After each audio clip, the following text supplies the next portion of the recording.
Welcome to Radicards TV on Radicards.com. I'm your host Patrick, and I'm here with Dan Greinel of Sports Securities. How's it going? How's it going? Pretty good. Nice. So Dan, we're going to talk about really kind of a small medley of things. We're going to start off lightly with some 1991 Topps Desert Shield parallels. Yeah. A set you're collecting.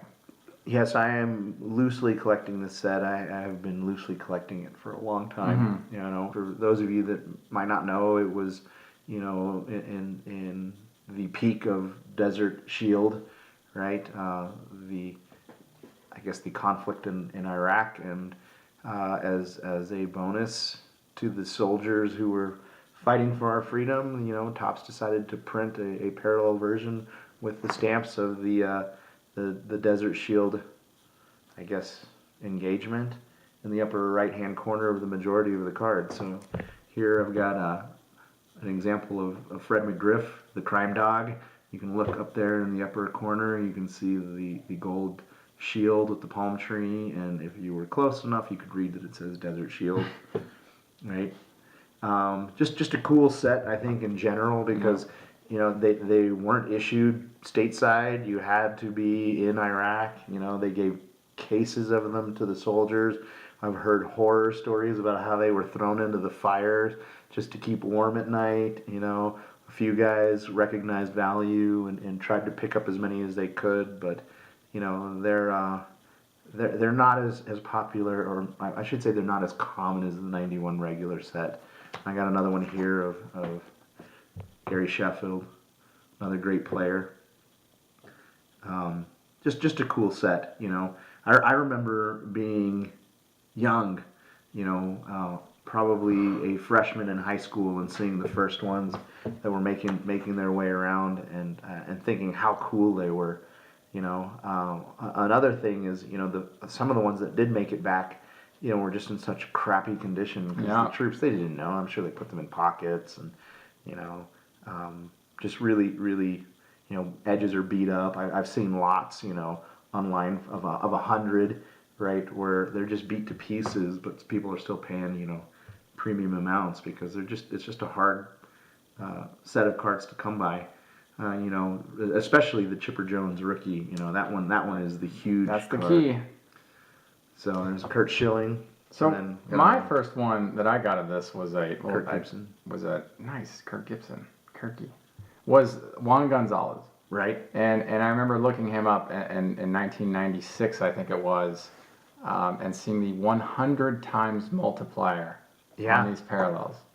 So if a common card is worth 5 cents, the card's worth $5. Right. So you know, it's these cards are significant. I remember Juan Gon was, you know, 75 cents for a base Topps Juan Gon, which I think now really should be like 5 cents. But so that card was $75, and so I had it in this really thick lucite case for a while. I remember taking it down to Noble, and you know, I can't remember why. I think it was using the price guide or something. I don't remember why I took it down there, and I accidentally left it there.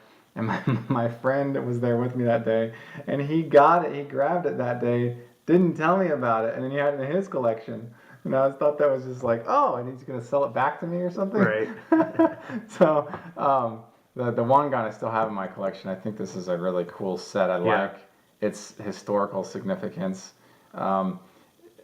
This kind of concept I don't think had been produced before '91.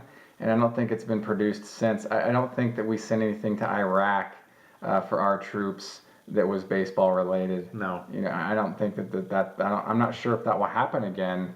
So this is kind of a really significant, almost a milestone concept in our hobby. Yeah. It took a really dull set and made it interesting. Yeah, super interesting. You know, there's no shortage of 91 Topps, even now. No. A lot of really cool, interesting variations came out of the set with like different border colors and some players'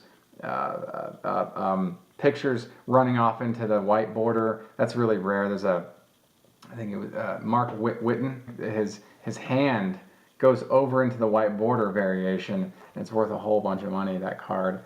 There are a couple other different, like the inside border here is black. And there's one card that features the border inside that's actually white, and it's very rare. Isn't this the year with the glow backs as well? The same year as the Yeah. glow backs. And if you're unfamiliar with that, just go to the museum.radicards.com, go to the 1991 portfolio, and look at the 1991 glow back example that I have there. You can see, as you can see, some of these will have more rich, deep and rich, bold logos on the back, and some won't.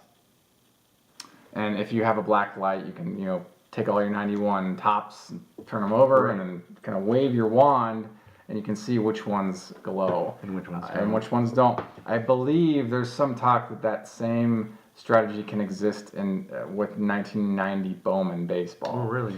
So don't quote me on that. It's just, if you have a black light, take some of this late 80s, early 90s stuff, flip it over, and then use your wand and see what glows. It's interesting because there might be variations within Yeah. the Desert Shields. Right. Yeah. And that may be the case too. I don't know. That's an interesting thought.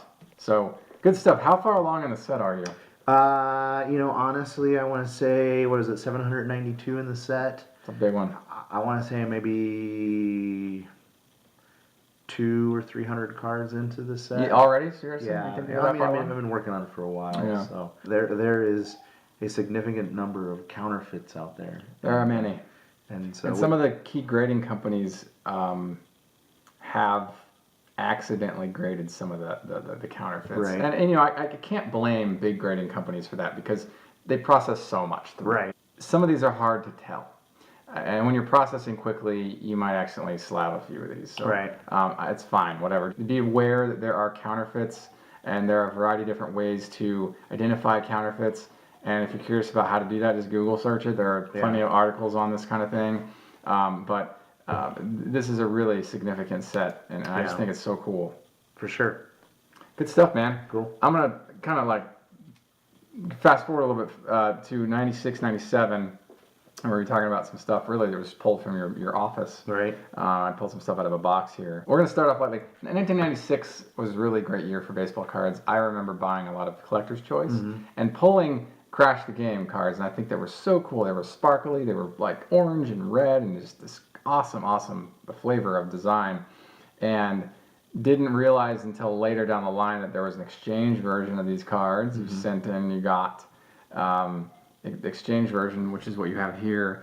There are two different versions of both non-exchange exchange. There's a silver and gold, and the base, there are three different parallels to, there's like a June, July, and an August, or I think it's a June, July, and September, or July, August, September, whatever. It's in the summer months leading into the fall. So this is the Barry Bonds Exchange Gold, and this is a set I'm just casually piecing together. I don't work on it with any degree of significance at this time. This next one is from the same year, 96. Now, 96 Leaf did a preferred steel set, and everything was actually made out of metal. And they did a gold parallel. It's actually a small set of just 77 Take it out of the cards. sleeve so you can show the back. Yeah, sure. So it's a small set of 77 cards, and I just think it's just so cool. And I remember when this came out, this is a really high-end product. And, some people like this set, some people don't. I think it's an awesome set. I like the concept a lot. I like this metal card. I think it's cool, just really cool. But this is the gold version, and this is also the promo version of the gold. Now, these actually, how these were released is like this. When 96 Leaf Preferred Steel came out, there were stand-up boards with as a display. And I believe that they were meant for shops to put on their showcases to display the product. And on it was a magnet.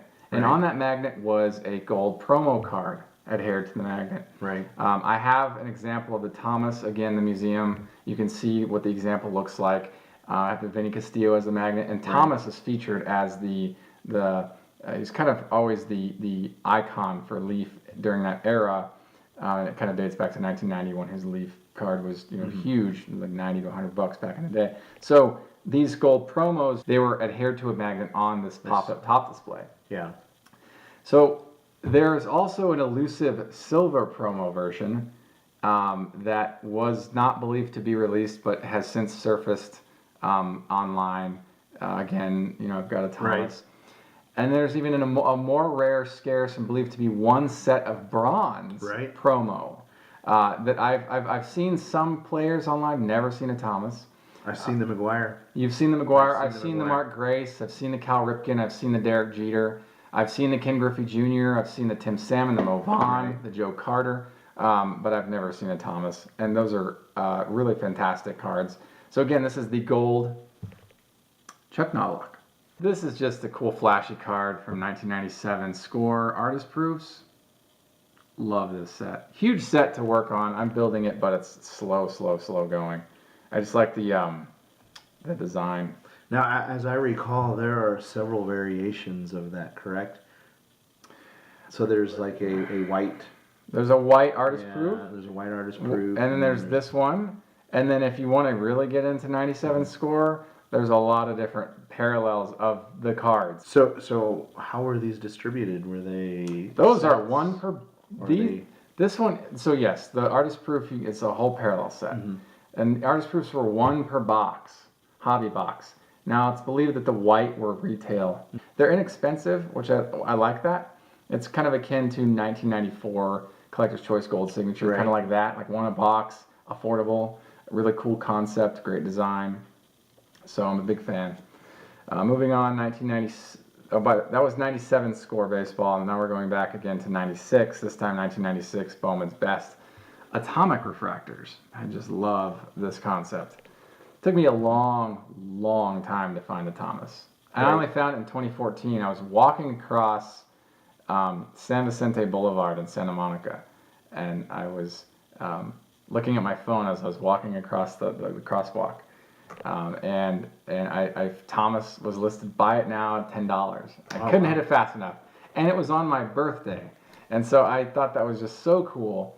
And I've since acquired a PSA 10 copy.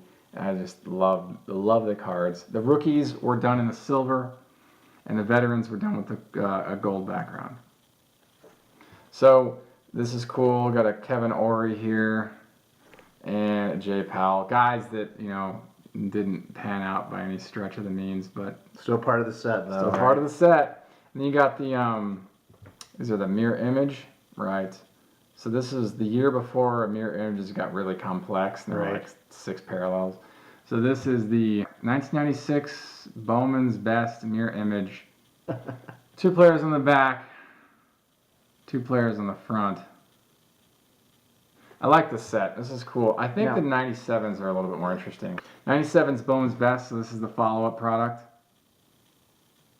Really cool concept. In fact, the same technology, the same box technology, was used on 97 Finest embossed refractors, Which are fantastic cards. which are just incredible cards. But mind you, those cards are significantly more desirable because of their scarcity. Right. Whereas 97 Bowman's Best atomic refractors are available, and you can get them anytime you want, so they're just cheaper and more affordable. They did best cuts, again, atomic refractors version of them. Kind of a cool die cut design there on left and right. Featuring mainly veterans and some rookies, guys that are hopefuls and guys that are coming up. A lot of these guys are coming up, but Thomas is in this set, so I really like the laser cut from the best cuts here. I mean, I just laser cut technology. I just think is fantastic. I don't think we see enough of it. It was something that just kind of, I don't know, just kind of fizzled out. Well, Pacific was doing a lot of this stuff, I think, long before a lot of the other companies caught on. I've brought this up in previous videos that Pacific was like a couple years ahead of their time. Right. And Bowman's Best was doing these kinds of things, really a nice touch. And this was a time when, I brought this up too in the past, I bring this up sometimes, that cards that feature this kind of technology is absolutely gorgeous. And you're buying on premise of design instead of getting autographs and game use and bats and gloves and yada yada yada. You're appreciating design, and that's something I can. That's a song I can dance to. Design and innovation, because it just it set itself apart. I mean, there was nothing quite like it.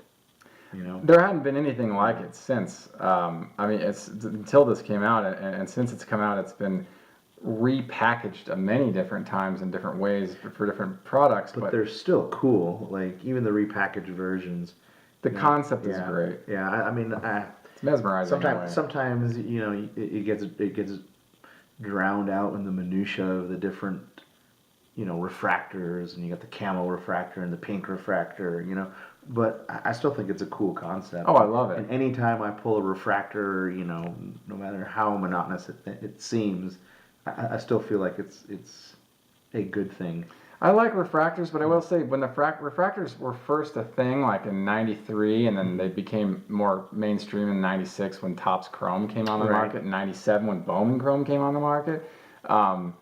Refractors had this really cool background etching.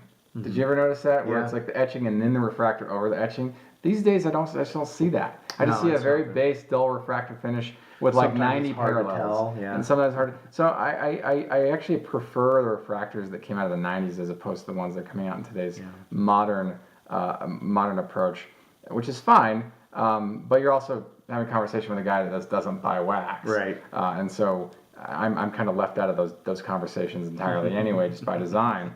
But these are, I just really appreciate the box technology from, '96. Here's one that I showcased this guy before, is Bobby Chouinard, something hard to pronounce. The box technology. I haven't seen this in modern product. No, Have you? No, it's not. So this is something that's like, oh, that's cool. And I don't know how hard these are to pull because I never opened any Bowman's Best from 1996, but if it took me so many years to get to Thomas, like so many years, it was on my top most wanted list when I created the most wanted list in 2008, and I got mine in 2014. So 6 years had to pass before I finally acquired my card. It's kind of akin to 1996 Studio Silver Press Proof, which was a retail exclusive product, Right. And it was the lowest print run, rarest press proof, being the also middle level rare metallic. They had a bronze, silver, gold. So when I put it on my museum, it's bronze, gold, silver being the rarest of all because they only printed 100 copies of each card. And in '96, 100 of each card is actually quite something, and a retail product no less. Right. That's been just mangled, trashed, and abused by kids and parents, and stuff thrown on the ground, and then stuff that's not sold being either trashed or resold to something else or redistributed. Right. So the life-threatening situations that occurred in something like that make those cards very difficult to acquire, and it took me a lot of years to find my '96 Studio Silver Press Proof Frank Thomas. So this rivals that in some way with Thomas. These cards are cool. They're very basic. They're not thick. They're normal thin size. Just something I still love, Right. And has been kind of shuffled under the rug of time, but something I still appreciate, even with guys that have long since retired from baseball. Cool. Any last comments? Nothing. All right. Thank you for watching another episode of Radicards TV on radicards.com. And if you liked what we talked about today, leave a comment and tell us. All right, post a comment below. And until next time, enjoy collecting. Take care.